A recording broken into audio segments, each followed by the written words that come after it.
আসসালামু আলাইকুম everyone, welcome to my channel ভোজন বিলাস বাই আলাইসা। গরম গরম ফুলকো আলু পরোটা। অধিকাংশ মানুষের কমপ্লেইন থাকে আলু পরোটা বানানোর সময় পুরগুলো বের হয়ে যায়, যার ফলে পরোটা আর ফুলতে চায় না। সকল সমস্যার সমাধান নিয়ে পারফেক্ট আলু পরোটার রেসিপি নিয়ে আমার আজকের আয়োজন। সব টিপসগুলো ফলো করলে আপনাদের পরোটা হবে এই রকম ফুলকো। আর রুটি বা পরোটা যখনই ফুলকো হবে তখনই কিন্তু আপনারা এর পারফেক্ট স্বাদটা পাবেন। চলুন তাহলে শুরু করা যাক আমাদের আজকের রেসিপি।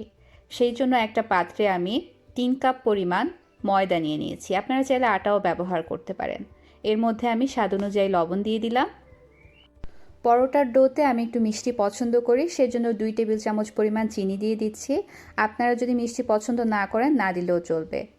3 থেকে 4 টেবিল চামচ পরিমাণ তেল দিয়ে এখন খুব ভালো মতো এই ময়দার সাথে মিলিয়ে নেব। আটা কিংবা ময়দার উপর নির্ভর করে তেলের পরিমাণটা কিন্তু কম বা বেশি লাগতে পারে। আমাদের এরকম একটা পরিস্থিতিতে আনতে হবে ময়দাটাকে। এরকম মুঠো করে দেখবেন, যদি এরকম মুঠো হয়ে যায় এবং পরবর্তীতে এভাবে ভেঙে ফেলা যায় সহজে, তাহলে বুঝতে হবে তেলের পরিমাণটা ঠিক আছে। এখন অল্প অল্প করে পানি দিতে হবে। আমি এখানে নর্মাল টেম্পারেচারের ট্যাপ ওয়াটার ব্যবহার করেছি।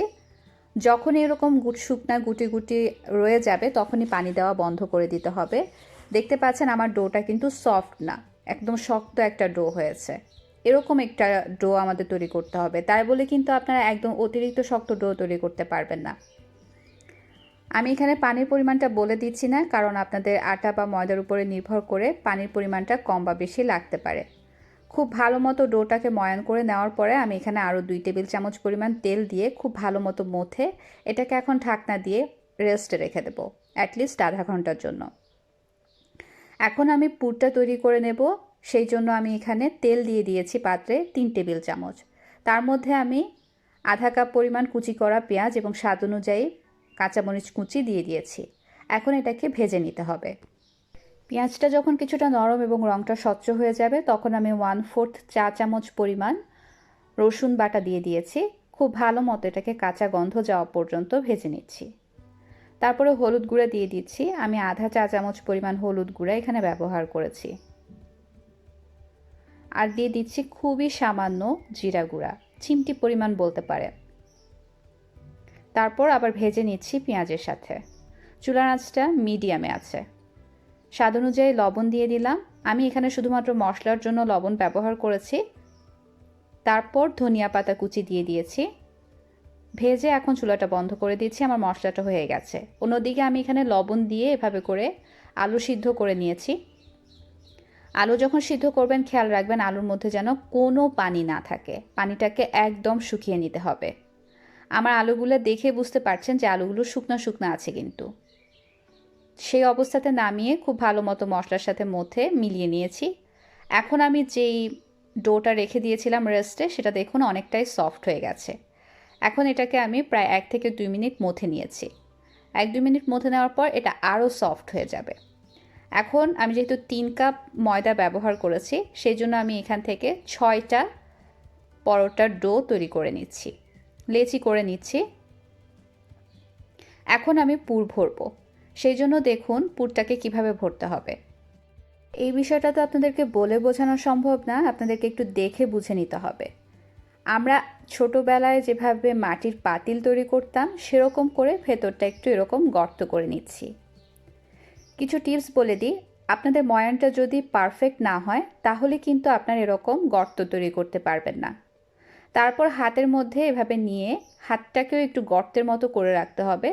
তারপর এর মধ্যে আমি এভাবে পুরটা দিয়ে দিচ্ছি। আমি কিন্তু যথেষ্ট পুর এখানে ব্যবহার করেছি, আপনারা দেখতেই পেরেছেন।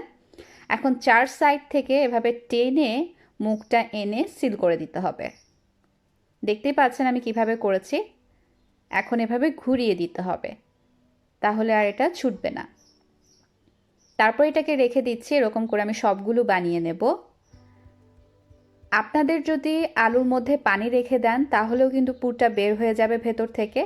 সেই সাথে আপনারা যদি ময়ান করার সময় ময়ানটাকে অনেক বেশি সফট করে ফেলেন, একসাথে অনেকগুলো পানি দিয়ে দেন, তাহলেও কিন্তু আপনাদের পরোটাটা ফেটে যাবে।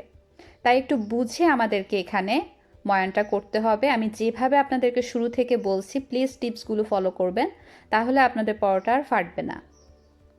এখন আমি পরোটাগুলোকে বেলে নেব। এখানেও একটা টিপস আছে, প্রথমে এরকম করে একটা লেচি নিয়ে নিতে হবে, তারপর হাত দিয়ে আলতোভাবে এভাবে চেপে চেপে একটু বড় করে নিচ্ছি।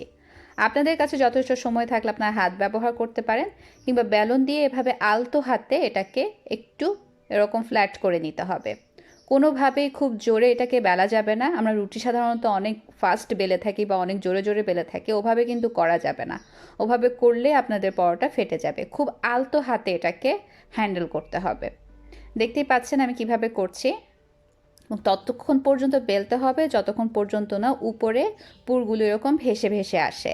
একটা সাইডে যদি এরকম ভেসে আসতে শুরু করে, উল্টে অন্য সাইডটা একটু হালকা করে বেলে নেবেন। আমি আবারও বলছি, খুব জোরে জোরে বেলতে যাবেন না, তাহলে কিন্তু ফেটে যাবে। আলতো হাতে আস্তে আস্তে সময় নিয়ে এটা করতে হবে। সেই সাথে পুর ভরার সময় আপনারা খেয়াল রাখবেন যেন কোনোভাবে ভেতরে কোনো বাতাস না থাকে। এখন ভাজার বিষয়টা বলি। ভাজার মধ্যেও কিছু টিপস আছে। প্রথমে আপনারা পাত্রটাকে একদম গরম করে একটা সাইড যখন কিছুটা হয়ে যাবে তখন সেটাকে উল্টে দিতে হবে। উল্টে দেওয়ার পর অপর সাইডটাতে আমি একটু ঘি দিয়ে দিচ্ছি। প্রত্যেকটা সাইড কিন্তু আমি কয়েক সেকেন্ড করে রেখেছি, দেখতেই পাচ্ছেন। এবং অপর সাইডটাতেও আমি ঘি দিয়ে এখন উল্টে দিয়েছি। এরপরে খুব আলতো হাতে এভাবে হালকা চাপলেই এটা ফুলে উঠবে, ঠিক এইভাবে। আর এই সময় আমার চুলার আঁচটা কিন্তু মিডিয়ামে আছে। এরকম করে আমি সবগুলো পরোটাই বেলে নিচ্ছি এবং ভেজে নিচ্ছি।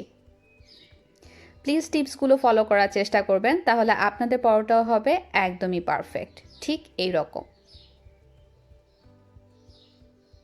চেষ্টা করেছি আপনাদেরকে সব টিপসগুলো জানিয়ে দিতে যেন আপনাদেরটাও উপকারে আসে। আজকের মতো এ পর্যন্তই। আবারও কথা হবে ভিন্ন কোনো রেসিপি নিয়ে। আমার এই রেসিপিটা যদি আপনাদের কাছে ভালো লেগে থাকে, একটা লাইক দিয়ে দেবেন, শেয়ার করতে পারেন আপনার বন্ধু এবং পরিবারের সবার সাথে। এরকম আরও অনেক দেশি বিদেশি খাবারের রেসিপি পেতে সাবস্ক্রাইব টু মাই চ্যানেল। আপনারা যদি আমার সাথে ফেসবুকে কানেক্টেড থাকতে চান, আমার ফেসবুক পেজের লিঙ্ক এবং গ্রুপের লিঙ্ক ডেসক্রিপশন বক্সে দেওয়া আছে, অ্যাড হয়ে থাকবেন। আল্লাহ হাফেজ। কিপ ওয়াচিং ভোজন বিলাস বাই আলাইসা।